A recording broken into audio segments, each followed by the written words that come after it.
ओम नमः शिवाय। शिवजी सदा सहाय। ओम नमः शिवाय। गुरुजी सदा सहाय। जय गुरुजी। शुक्राना गुरुजी। सभी संगत को जय गुरुजी। गुरु पिता कोटि कोटि प्रणाम। संगत जी, शिव पुराण शतरुद्र संहिता अध्याय 30 चल रहा है। भगवान शिव के बिच्छू वार्तावतार की कथा।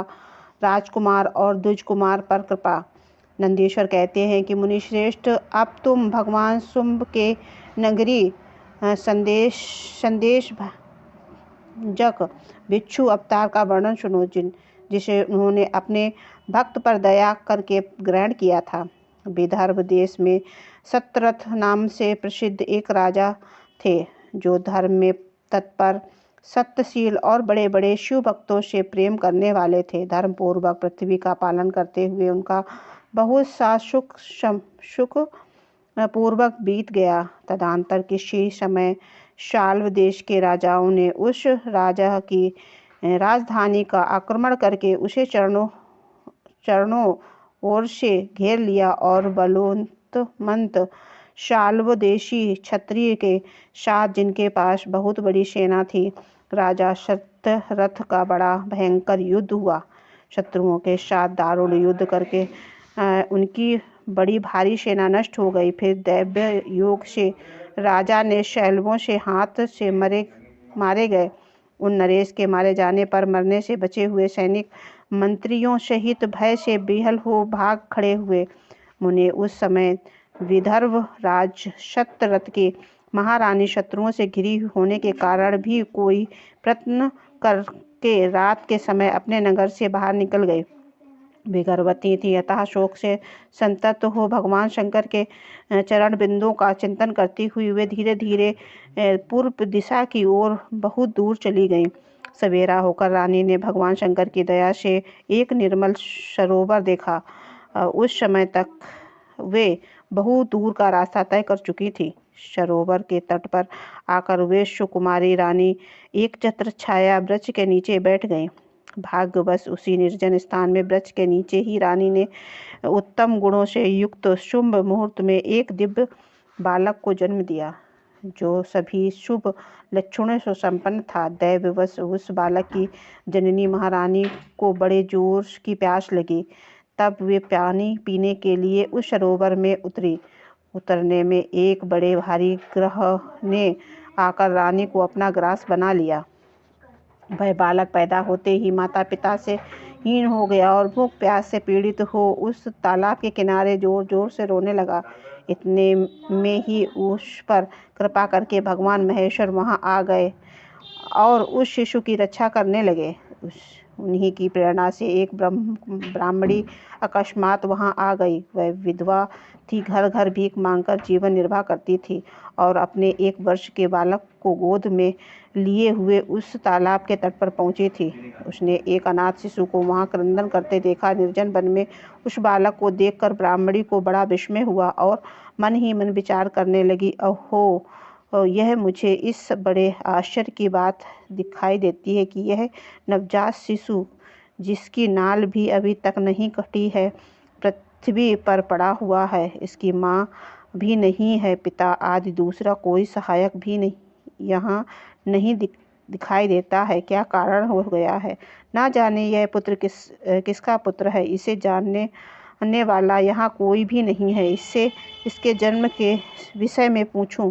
इसे देखकर मेरे हृदय में करुणा उत्पन्न हो गई है। मैं इस बालक का अपने और पुत्र की भांति पालन पोषण करना चाहती हूँ, परंतु इसके कुल, जाति, जन्म आदि का ज्ञान न होने के कारण इसे छूने का साहस नहीं होता है। ब्राह्मणी जब इस प्रकार विचार कर रही थी, उसी समय भक्तवत्सल भगवान शंकर ने बड़ी कृपा की। बड़ी बड़ी लीलाएं करने वाले महेश्वर एक सन्यासी का रूप धारण करके सहसा वहां आ पहुंचे, जहां वही ब्राह्मणी संदेह में पड़ी हुई थी और यथार्थ बात को जानना चाहती थी। श्रेष्ठ बिच्छू का रूप धारण करके आए हुए करुणानिधि शिव ने उससे हंसकर कहा, ब्राह्मणी, अपने चित्त में संदेह और खेद को स्थान ना दो। यह बालक परम पवित्र है। तुम इसे अपना ही पुत्र समझो और प्रेम पूर्वक इसका पालन करो। ब्राह्मणी बोली, प्रभु, आप मेरे भाग्य से ही यहाँ पधारे हैं, इसमें संदेह नहीं है। मैं आपकी आज्ञा से इस बालक का अपने पुत्र की भांति पालन पोषण करूंगी। तथापि मैं विशेष रूप से यह जानना चाहती हूँ कि वास्तव में ये कौन है, किसका पुत्र है, और आप कौन हैं जो इस समय यहाँ पधारे हैं। विवेच्यो, मेरे मन में बार बार यह बात आती और आप करुणा सिंधु शिव ही हैं और यह बालक पूर्व जन्म में अपना भक्त रहा है। किसी कर्म दोष से यह इस दुर्व्यवस्था से पड़ गया है। इसे भोग कर यह पुनः अपनी कृपा से परम कल्याण का भागी होगा। मैं भी अपनी महामाया से ही मोहित हो मार्ग भूल कर यहाँ आ गई हूँ। आपने ही इसके पालन के लिए मुझे यहाँ भेज दिया है।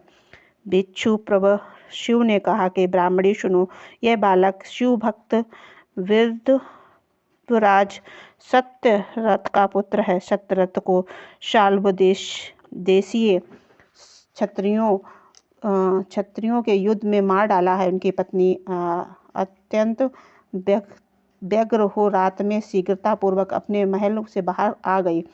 उन्होंने वहां आकर इस बालक को जन्म दिया। सवेरा होकर वे प्यास से पीड़ित हो सरोवर में उतरी। उसी समय दैववश एक ग्रह ने आकर उन्हें अपना आहार बना लिया। ब्राह्मणी ने पूछा, भिक्षुदेव, क्या कारण है कि इसके पिता राजा सत्यरथ श्रेष्ठ भोगों के उपभोग के समय बीच में ही शल्वदेशीय शत्रुओं द्वारा मार डाले गए? किसी कारण इस शिशु की माता को ग्रास खा लिया। यह शिशु जो जन्म से ही अनाथ और बंधुहीन हो गया, इसका क्या कारण है? मेरा आप पुत्र भी अत्यंत दरिद्र और भिक्षुक क्यों हुआ? मेरे इन दोनों पुत्रों के भविष्य में कैसे सुख प्राप्त होगा?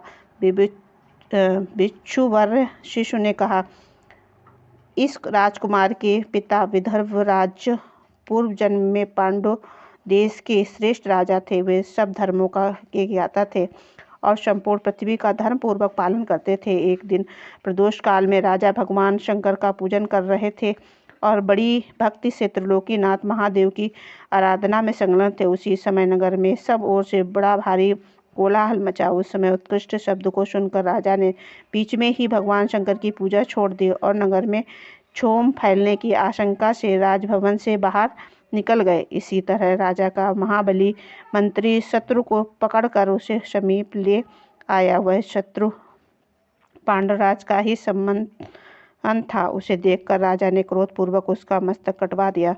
शिव पूजा छोड़कर नियम को समाप्त किए बिना ही राजा ने रात में भोजन भी कर लिया। इसी प्रकार राजकुमार और प्रदोष काल में शिव की पूजा किए बिना ही भोजन करके सो गया। वही राजा दूसरे जन्म विदर्भराज हुआ था। शिव की पूजा से विघ्न होने के कारण शत्रुओं ने उसको सुख भोग के बीच में ही मार डाला। पूर्व जन्म में जो उसका पुत्र था वही इस जन्म में भी हुआ। शिव की पूजा का उल्लंघन करने के कारण यह दरिद्रता को प्राप्त हुआ है। इसकी माता पिता पूर्व जन्म में छल से अपनी सौत को मार डाला था। उस महान पाप के कारण ही वह इस जन्म में ग्रह के द्वारा मारी गई है। ब्राह्मणी, यह तुम्हारा पुत्र पूर्व जन्म में उत्तम ब्राह्मण था। इसने सारी आयु केवल दान देने में बिताई है, यज्ञ आदि सत्कर्म किए हैं। इसके लिए यह दरिद्रता को प्राप्त हुआ है। इस दोष का निवारण करने के लिए अब तुम भगवान शंकर की शरण में जाओ। ये दोनों बालक यज्ञोपवित्र संस्कार के पश्चात भगवान शिव की आराधना करें। भगवान शिव इनका कल्याण करेंगे। इस प्रकार ब्राह्मणी को उपदेश देकर भिक्षु श्रेष्ठ सन्यासी का शरीर धारण करने वाले भक्त वत्सल शिव ने अपने उत्तम स्वरूप का दर्शन कराया। उन्हें साक्षात शिव जानकर ब्राह्मण पत्नी ने प्रणाम किया और प्रेम गदगद वाणी द्वारा उनकी स्तुति की। तत्पश्चात भगवान शिव वहीं अंतर ध्यान हो गए।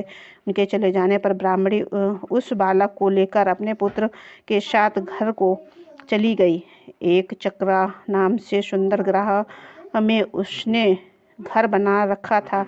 वह उत्तम अन्न से अपने बेटे तथा राजकुमार को भी पालन पोषण करने लगे। यथा समय ब्राह्मणों ने उन दोनों का एगो पवित्र संस्कार करा दिया। वे दोनों शिव के पूजा में तत्पर रहते हुए घर पर ही बड़े शांडिल्य मुनि के उपदेश से नियम परायण हो वे दोनों शुभ व्रत रखकर प्रदोष काल में शंकर जी की पूजा करते थे। एक दिन द्विजकुमार राजा राजकुमार को साथ लिए बिना ही नदी में स्नान करने के लिए वहां गए। वहां से उन्हें निधि से भरा हुआ एक सुंदर कलश मिला।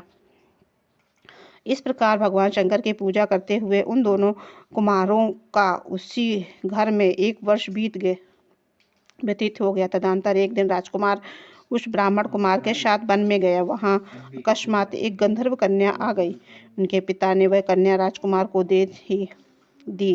गंधर्व कन्या से विवाह करके राजकुमार निष्कंटक राज भोगने लगे। जिस ब्राह्मण पत्नी ने पहले अपनी पुत्र की भांति उसका पालन पोषण किया था वही उस समय राजमाता हुई और वह ब्राह्मण कुमार उसका भाई हुआ।